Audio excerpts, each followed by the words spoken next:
almost all life forms differ from one another. These differences, known as variations, form the foundation of evolution. Therefore, they also serve as the basis for the science of classification, taxonomy. Humans, as an intelligent species, have taken this concept further by applying it to themselves. People differ from one another in various aspects, such as ethnicity, race, color, religion, language, etc. In modern societies, there are even more distinctions. People differ based on social status, financial standing, political affiliations, and academic backgrounds. It is an inherent trait of human beings to differentiate between one another. This can be observed in every country and society.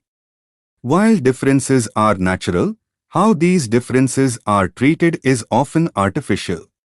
These distinctions frequently lead to discrimination. A concept of superiority arises, where one group deems itself superior to others, which translates into discrimination in practice.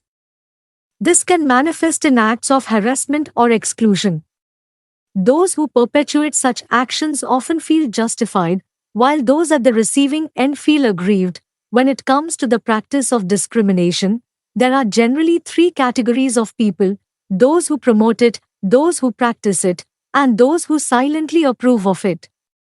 Equitable treatment of fellow humans is rarely achievable.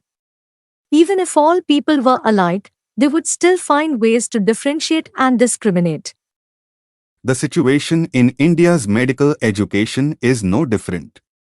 There appear to be two classes of teachers, medical and the so-called non-medical. The former is the entitled class, and the latter, the disentitled.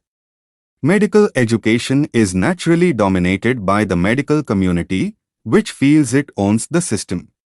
Non-medical teachers are perceived as outsiders, and there is great reluctance to accept them. As always, the entitled group discriminates against the disentitled. The latter are perceived as inferior, and the idea of placing them on equal footing is unacceptable to the former. This sense of superiority inevitably leads to mistreatment of those deemed inferior. Discrimination based on perceived differences occurs everywhere, but academia should be the last place for it, yet, sadly, it is prevalent. In many countries, there is encouragement for the participation of teachers from diverse academic backgrounds, but in India, pride and prejudice drive policy.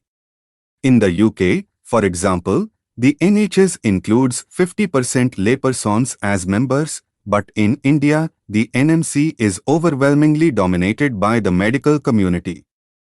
As a result, a body that is of the doctors, by the doctors, and for the doctors operates more like a doctors' welfare association, favoring the medical community while ignoring and discriminating against other, smaller stakeholders.